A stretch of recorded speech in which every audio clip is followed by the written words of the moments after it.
नमस्कार, आप देख रहे हैं जी मध्य प्रदेश छत्तीसगढ़ और मैं हूं आपके साथ तृप्ति सोनी। खास कार्यक्रम है हमारा उड़ान, डेयर टू ड्रीम। सपनों के लिए हौसला भरने की उड़ान। और ये उड़ान वो लोग भरते हैं जो सोचते हैं कि हमें कोई मुकाम हासिल करना है, हमें समाज के लिए कुछ बेहतर करना है, अपने प्रदेश के लिए बेहतर करना है, लोगों के लिए बेहतर करना है। तो बेहतरी की सोच रखने वाले लोगों से आज जी मध्य प्रदेश छत्तीसगढ़ रूबरू होने जा रहा है, ताकि आपको पता चले कि किन संघर्षों के साथ में एक मील का पत्थर साबित किया जाता है। और उड़ान, डेयर टू ड्रीम, यही हमारी कोशिश है कि हम उन लोगों से मुलाकात आपकी करवाएं जिन्होंने समाज को बहुत कुछ दिया है। समाज को आईना दिखाती हैं फिल्में भी, इसलिए आज हमारे बीच में बहुत खास मेहमान हैं मीनाक्षी शेषाद्री। जोरदार तालियों से उनका स्वागत करिए। 80-90 दशक की मशहूर अदाकारा जिन्होंने बड़े पर्दे पर अपनी अदाकारी से और खूबसूरती से लाखों दिलों पर राज किया। भरतनाट्यम और कथक की बहुत ही शानदार नृत्यांगना भी हैं मीनाक्षी शेषाद्री जी। हीरो, गंगा जमुना, सरस्वती, शहंशाह, बड़े घर की बेटी, आदमी खिलौना है, दामिनी और घातक जैसी कई फिल्में मीनाक्षी शेषाद्री की। और आज भी उनके गाने जब कानों में गूंजते हैं तो सहज ही वो चेहरा सामने आ जाता है जिनसे आज हम रूबरू होने जा रहे हैं। तो जोरदार तालियों से स्वागत करिए मीनाक्षी शेषाद्री जी का। आइए मैम, स्वागत है आपका मंच पर। और साथ ही मैं बुलाना चाहूँगी जी मध्य प्रदेश छत्तीसगढ़ के एडिटर मोहित सिन्हा जी को कि वे भी मंच पर आएँ और पुष्पगुच्छ देकर स्पेशल गेस्ट मीनाक्षी शेषाद्री जी का वेलकम करें। तालियां बजती रहनी चाहिए क्योंकि आज की शाम बेहद खास है। पहली चर्चा तो फिल्मों से जुड़ी होगी और उस जिंदगी से जुड़ी होगी जो 17 साल की उम्र में मिस इंडिया का ताज जिन्होंने पहना और 20 साल की उम्र में उनकी सुपर हिट फिल्म हीरो आ गई, जो आज भी लोगों की जुबान पर रहती है। तो कई बड़े बड़े फिल्म डायरेक्टर्स और एक्टर्स के साथ मीनाक्षी जी ने काम किया है। आज वो यूएस से वापस आई हैं, स्वदेश लौटी हैं और हमारे बीच में है, छत्तीसगढ़ में हैं। उनसे बातचीत करेंगे। ओवर टू यू मोहित सिन्हा जी। कहते हैं सपनों की उड़ान कभी थमती नहीं। उड़ान, डेयर टू ड्रीम हमारे कार्यक्रम का नाम भी है। मीनाक्षी, आपसे मैं ये पूछना चाहता हूँ कि करियर के इस मुकाम पे पहुँच के, लाइफ के इस मुकाम पे पहुँच के, अब आपका अगला ड्रीम क्या है, आपकी उड़ान क्या है? मेरा सपना ये है कि विवाह के बाद जो 30 साल मैं भारत से दूर रही अमेरिका के देश में, वहाँ से फिर से लौटकर फिर से रूबरू मैं उन सब से मिलूँ, मेरे सारे दर्शकों से, फैन से, जिनसे मैं बिछड़ कर चली गई थी। तो एंटरटेनमेंट इंडस्ट्री में फिर से मैं कदम रख रही हूँ बतौर नर्तकी, अभिनेत्री, गायिका। और यही सब सपने हैं कि इनको मैं फिर से उड़ान दूँ। आपने अपने फैंस की बात की, तो आपके फैंस तो आपको सिल्वर स्क्रीन पे जल्दी देखना चाहेंगे, तो हम कम एक्सपेक्ट कर सकते हैं? 2025 मैं कहूँगी कि वो वर्ष होगा जहाँ मैं अपने फैंस को भी चकाचौंध कर देना चाहती हूँ और अपने आप को भी सरप्राइज़ देना चाहती हूँ। आपने इतनी फिल्मों में काम किया, अलग अलग जॉनर में काम किया, तो कुछ फिल्में, कुछ किरदार दिल के करीब रहती हैं, तो आपकी सबसे फेवरेट कौन सी फिल्म भी और किरदार? निसंदेह दामिनी। और वो इसलिए कि वो पात्र मेरे जो मेरी निजी एक व्यक्तित्व है उससे काफ़ी तालमेल खाता है। और दामिनी में काम करने के बाद मुझे ऐसा लगा कि मैंने ना सिर्फ फिल्म कला के लिए एक योगदान दिया, पर हमारे जो दर्शक हैं उनके दिल में ये ऐसी एक बात जागरूक करने की मैंने कोशिश की थी, वो सफल हुई कि सामाजिक एक जो प्रॉब्लम है उसको लेके लोग सोचें और समझें। तो मैं सोचती हूँ कि वही मेरा फेवरेट फिल्म है। ये एक बहुत गहरी फिल्म थी दामिनी। तो उस फिल्म के बाद आपने कुछ अंतर महसूस किया अपने प्रोफेशनल लाइफ में या अपने पर्सनल लाइफ में? दामिनी फिल्म में काम करने के बाद मेरी शादी हो गई और मैं यूएसए चली गई, तो ये बहुत बड़ा बदलाव था। मुझे ऐसा लगा कि मैं एक औरत हूँ और मुझे एक पत्नी और माँ के रूप में अपने आप को एक्सप्लोर करना है, और तो काफ़ी बड़ा फ़र्क आया निजी जीवन में। आपने कहा आप यूएस चले गई, जिस समय आपने फिल्में छोड़ी वो आप करियर के पीक पे थे, एक से एक आपने हिट फिल्में दी थी, तो कितना मुश्किल था एकदम से फिल्मों को ना कर देना? आपके फैंस जो हैं वो आपसे एक्सपेक्ट करते थे कि आपकी अगली फिल्म देखे, लेकिन अचानक से आपने एक विराम लगा दिया वहाँ। मैं अपने फैंस को नाराज़ करने के लिए मैंने ये कदम नहीं उठाया। ये कदम आवश्यक था क्योंकि मेरी अंतरात्मा मुझे ललकार रही थी कि तुम अभी घरेलू जीवन के लिए तैयार हो। बस मेरे लिए उसी का महत्व मैंने देखा अपने जीवन में, और जब सही मानव, सही इंसान आ जाता है जैसे मेरे लिए हुआ, तो मैंने ना आगे देखा ना पीछे। मैं ये भी नहीं देखा कि मैं सब छोड़ के अमेरिका जाने वाली हूँ। मुझे सिर्फ लगा कि मैं इसी व्यक्ति के साथ अपने बाकी जीवन को बिताना चाहती हूँ। अब जरा फ्लैशबैक में चलते हैं। आपका एक वक्त धनबाद में बीता, सिंदरी में, इत्तेफाक से मेरा भी शहर है, तो कुछ यादें हैं?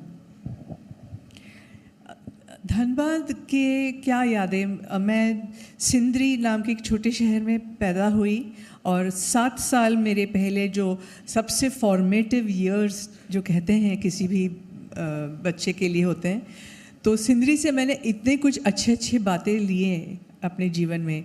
एक तो पूरे भारत से लोग वहाँ आए काम करने के लिए, तो एक कॉस्मोपॉलिटन एटमॉस्फेयर में पली बड़ी। ऊपर से सब लोगों ने मुझे बहुत प्यार दिया। छोटे उम्र में ही मैंने संगीत नृत्य में शिक्षा ही नहीं सिर्फ ली, बल्कि परफॉर्म भी किया स्टेज पे 4 साल के उम्र में। तो वो सारी जो जगह थे वहाँ कोल माइंस बहुत हैं, कोयले के खान। मेरी माँ कहती थी कि उन सबको एंटरटेनमेंट की ज़रूरत है, तो वो एंटरटेन करने का जो कीड़ा है तभी से लगा जब हम लोग दुर्गापुर और सब छोटे छोटे ऐसे शहरों में जाते थे और परफॉर्म करते थे लोगों के लिए, रांची वगैरह। तो मैं सोचती हूँ कि ये सुनहरी यादें हमेशा मेरे साथ रहेंगी। कभी दोबारा जाने का मन नहीं करता आपको? मैं जाना ज़रूर चाहूँगी, स्पेशली सिंदरी, ये देखने के लिए कि पहले में और अब में क्या फ़र्क है। जितने भी लोग मैं जानती हूँ जो वहाँ रहते थे, वो अलग अलग दुनिया में अलग अलग कोने में चले गए हैं, और लोगों से जगह बनती है मेरे ख्याल से, सिर्फ जगह से ही नहीं। सुनकर बड़ा दुख हुआ कि जिस स्कूल में मैं पढ़ती थी वो अभी खंडहरों जैसे हालत में है। तो एक मन को एक हल्का सा चुभन लगा कि उफ, मैंने उसको उस आंखों से देखा और अभी उसकी हालत ऐसी हो गई है। तो जाने में ज़रा मैं घबरा भी रही हूँ कि पुरानी यादें टूट न जाएं। 17 साल की उम्र में आप मिस इंडिया बन गई थी और बचपन से आपने डांस भी सीखा, तो क्या ये पहले से तय था कि फिल्मों में जाना है या एक्सीडेंटली हुआ? ये तय शायद उन्होंने किया था, मैंने नहीं। मेरा बस काम था कि जो चीज़ मुझे पसंद थी, यानी कि नृत्य, संगीत, अभिनय, उसमें मैं काम करती गई। स्कूल में भी, घर में भी। मेरी एक खुशकिस्मती थी कि मेरी अपनी माँ मेरी गुरु थी, डांस में भी और म्यूज़िक में भी। तो ऐसे घर में जब मैं पैदा हुई थी तो जाहिर है कि परफॉर्म करना मेरे खून में था, मेरे रग रग में था। और वो रियाज़, वो प्रैक्टिस जो मैं बचपन से करती आ रही थी, 4 साल की उम्र में पहला स्टेज परफॉर्मेंस दिया मैंने, वही काम आया जब मैं 1981 में मिस इंडिया चुनी गई। तो सामने से फिल्म ऑफ़र आ गया पब्लिसिटी के बाद, अरे ये नई मिस इंडिया है, डांस भी करती है, ये डेफिनेटली अच्छी एक्ट्रेस बन सकती है, ऐसा निर्माता निर्देशक मनोज कुमार ने सोचा। तो क्या मैंने कुछ किया प्रयत्न प्रयास कि मैं फिल्मों में आऊँ? नहीं, बस सही दरवाज़ा सही वक्त पे अपने आप खुल गया। 80 और 90 के डिकेड में जो है आप एकदम पीक पे थी, कई फिल्में आई आपकी, तो कुछ यादें हैं कि जो सबसे ज़्यादा मज़ा किसके साथ आया काम करने में? मेरे ख्याल से आपके इस प्रोग्राम में एक मेरे बहुत चहेते अभिनेता कलाकार आए हैं, गोविंदा। सही में बताऊं मैं आप सबको, वो इतने क्या बोलते हैं खुश मिजाज, मजाकिया और दमदार कलाकार हैं। उनके साथ काम करने में बड़ा मज़ा आया। इत्तेफाक से उनकी माताजी क्लासिकल सिंगर हैं, अव्वल दर्जे की, तो हम लोग ने वो काफ़ी शेयर किया, वो म्यूज़िक और डांस के प्रति हमारा इंटरेस्ट। मज़ेदार वाक़या तो बहुत सारे हैं, बहुत सारे हैं। एक मैं ज़रूर कहना चाहूँगी, पहले बार अमिताभ बच्चन के साथ काम करने का अनुभव। मैंने उनको एक्चुअली पहले देखा था दिल्ली में, जब वो एक्ट्रेस रेखा जी के साथ सिलसिला फिल्म की शूटिंग कर रहे थे। और उस शूटिंग में वो दोनों मोटर बाइक पे दिल्ली के शहर में चाणक्यपुरी डिप्लोमेटिक कॉन्क्लेव में घूम रहे थे। हमारा स्कूल बस वहाँ से गुज़र रहा था और हम लोग उनको रोकने के लिए हमने रिक्वेस्ट की, पर उनसे मुलाकात नहीं हो पाई। 5 साल बाद, सिर्फ 5 साल बाद, अमिताभ बच्चन मोटर बाइक, लेकिन मैं उस मोटर बाइक में थी उनके पीछे, रेखा जी नहीं। तो ये आप क्या कहेंगे इसको, इतना खूबसूरत सा वाक़यात अपने आप हो गया। जब आपका करियर पीक पे था तो माधुरी दीक्षित, श्रीदेवी, इनका भी करियर पीक पे था, तो कभी कंपटीशन फेस हुआ इनसे? आई थिंक कलाकारों के बीच में हमेशा हेल्दी कंपटीशन रहती है। और हमारे प्रोफेशन में ना सिर्फ कला को परखा जाता है, औरतों के लिए रूप सज्जा और सुंदरता और कपड़े, वो सब बहुत मायने रखते हैं। तो हम लोग एक दूसरे से बहुत कुछ सीखते थे, सिखाते थे। और माधुरी के साथ एक आध फिल्में मैंने शुरुआत में की मेरे करियर के, जिसमें वो भी थी सह कलाकार के रूप में। श्रीदेवी के साथ एक ही फिल्म में हम लोगों ने एक गाना किया साथ में। दोनों बहुत ही टैलेंटेड और एम्बिशियस, अच्छी तरीके में, और बहुत ही खूबसूरत एक्ट्रेसेस हैं। उनके अलावा मुझे जूही चावला, अमृता सिंह भी बहुत पसंद हैं।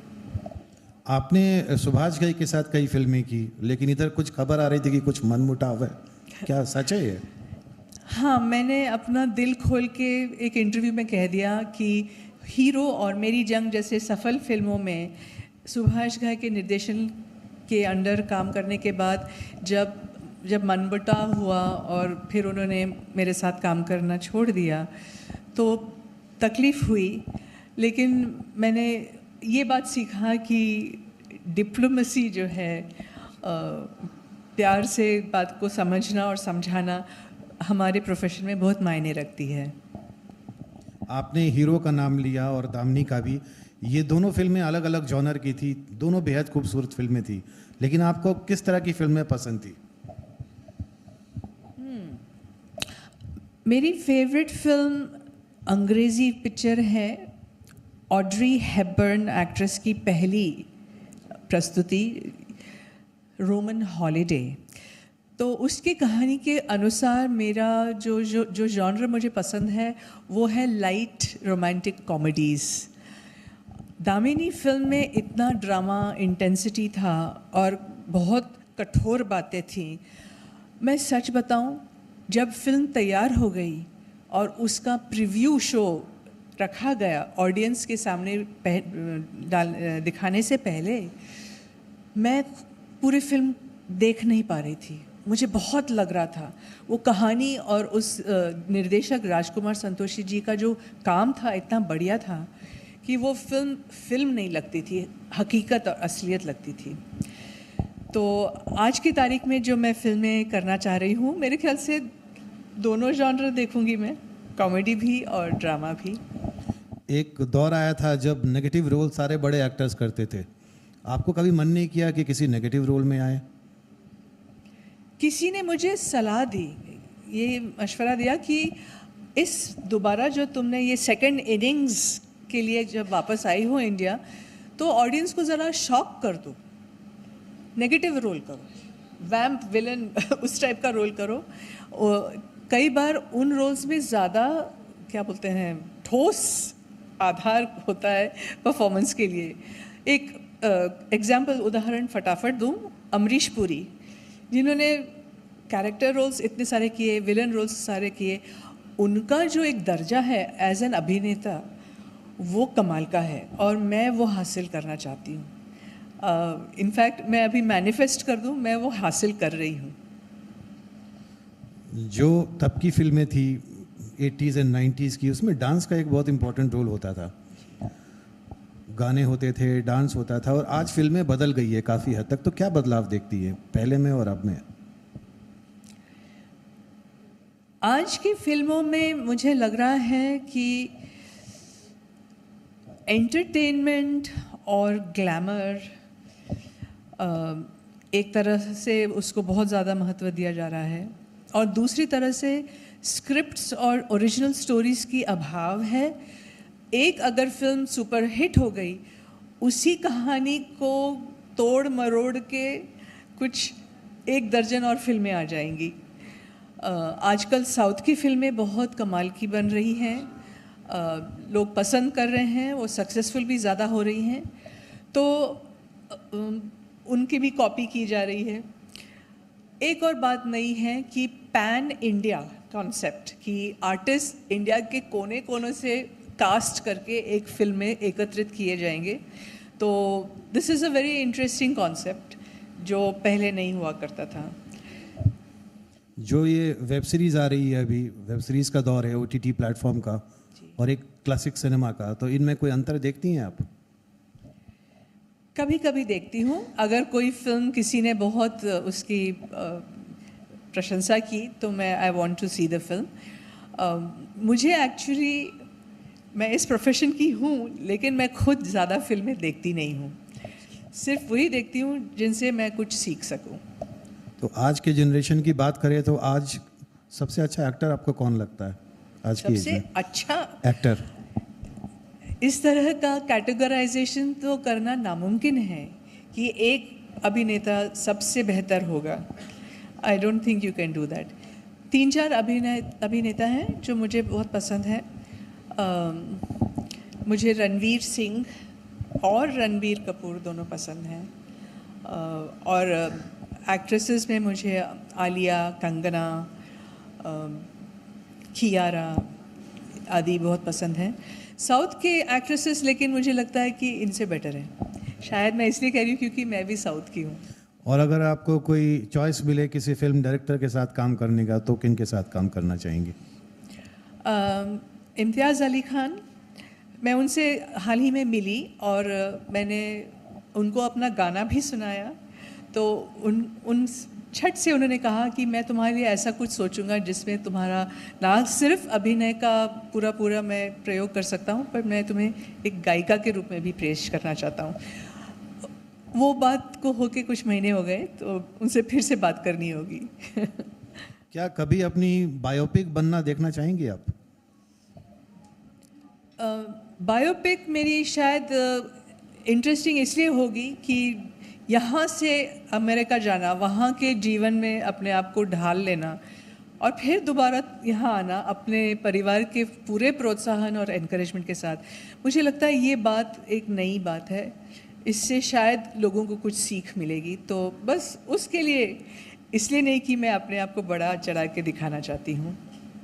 क्या आप मानती है कि जो आज की फिल्में हैं वो महिलाओं को ज़्यादा एक इंडिपेंडेंट, स्वतंत्र भूमिका और ज़्यादा खुली आज़ादी दे रही है फिल्मों में पहले के मुकाबले? नहीं, मैं आपके वर्ड्स ठीक से नहीं सुन पाई। जो इंडस्ट्री है उनमें जो महिलाएं आज की हैं, जो आपके समय की थी, तो आपको लगता है कि आज वो ज़्यादा फ्रीडम उनको मिला है, ज़्यादा स्वतंत्रता मिली है अपनी काम की, या पहले से था ये? सीधे मैं ये बात बोल दूंगी, OTT और ये सिर्फ मैं नहीं, ऑडियंस भी कहती है, हर एक की ज़ुबान में है। OTT की वजह से नारियों का जो एक स्थान है इन अ मूवी, उनकी जो रोल्स जो तैयार हो रही हैं, जिसमें ज़्यादा डेप्थ है और ज़्यादा वर्सेटैलिटी है, इम्पोर्टेंस है, सो उसकी वजह से आई थिंक कोई मेरे जैसे महिला भी मेरे इस उम्र में सोच सकता है कि मैं कम बैक करूँ. So I think that is something fantastic. OTT का अपना एक जॉनर होता है, तो आपने ओटीटी की बात की, अगर आपको ओटीटी पे मौका मिले वेब सीरीज़ में, तो किस तरह की आप सीरीज़ करना चाहेंगे? ओटीटी के कुछ स्क्रिप्ट्स मेरे पास आए. मैं आप सबको बता दूं, उन स्क्रिप्ट्स में कुछ बातें बार बार दोहराई जा रही थी. मसलन क्राइम ड्रामा, या फिर सस्पेंस थ्रिलर, या फिर साइकोलॉजिकल कुछ बात, या फिर कोई इन्वेस्टिगेशन, या फिर कुछ सुपरनैचुरल. तो वही बात मैंने कही कि ओटीटी में भी देयर इज़ सम स्टीरियोटाइपिंग, पर आई डेफिनेटली फील कि मुझे कुछ इंटरेस्टिंग रोल्स जो अभी तक मैंने सुने हैं ऑफ़र हो रहे हैं, तो अगर वो एक्चुअली बन जाएं, एक्चुअली नेटवर्क के पास वो पहुंच जाए, उसको उनको प्लेटफॉर्म मिले, so they will be successful. Dance आपका पैशन रहा है, आपने यूएस में भी डांस स्कूल खोला है, तो भारत में ऐसा कुछ विचार है डांस को लेके कुछ करने का? एक बहुत अच्छी खबर मैं यहाँ सुनाऊं कि 2 महीने पहले गणेश चतुर्थी के वक्त मैं यहीं एमपी आई, रायपुर से दूर रायगढ़ की तरफ छत्तीसगढ़ महोत्सव में मैंने भरतनाट्यम का पहला programme after I don't know how many years, 20 years मैंने इंडिया में किया क्लासिकल डांस का. और मुझे लगता है कि वो एक अच्छी शुरुआत थी. गणेश जी के मैंने ब्लेसिंग्स लिए और अब मैं उसको और आगे डेफिनेटली ले जाऊंगी. सिखाने का जहाँ तक सवाल है, अगर वक्त ने ये अपॉर्चुनिटी दिया तो ज़रूर करूँगी. शुक्रिया हमारे मंच पे आने के लिए, आपका बहुत बहुत धन्यवाद. Thank you. Thank you. तो बिल्कुल आपने मीनाक्षी जी को सुना, किस तरीके से उन्होंने अपने व्यक्तिगत जीवन के बारे में बताया, इसके साथ ही किस तरीके से वो 2025 में अपने फैंस को सरप्राइज़ देने वाली हैं, उन सब के बारे में हमने बातचीत की. और अब मैं मोहित सिन्हा सर से गुजारिश करूंगी कि मीनाक्षी जी को सम्मानित कीजिए. वो अदाकारा जिन्होंने अपने समय में सभी के दिलों पर राज किया और अब 2025 में वो अपने फैंस को सरप्राइज़ भी देने वाली हैं. और हम उम्मीद यही करते हैं कि जिस तरीके से पहले का जो उनका सफ़र था फिल्मी दुनिया का, वो काफ़ी यादगार रहा था, तो अब जो ये दूसरे सफ़र की वो शुरुआत कर रही हैं वो भी काफ़ी यादगार रहे. और हम अपने तमाम दर्शकों को ये बताना चाहते हैं कि आगे भी जो हमारे मेहमान हैं उनसे हम बातचीत करेंगे, लेकिन एक छोटे से ब्रेक के लिए रुकते हैं, जल्द हाजिर होंगे.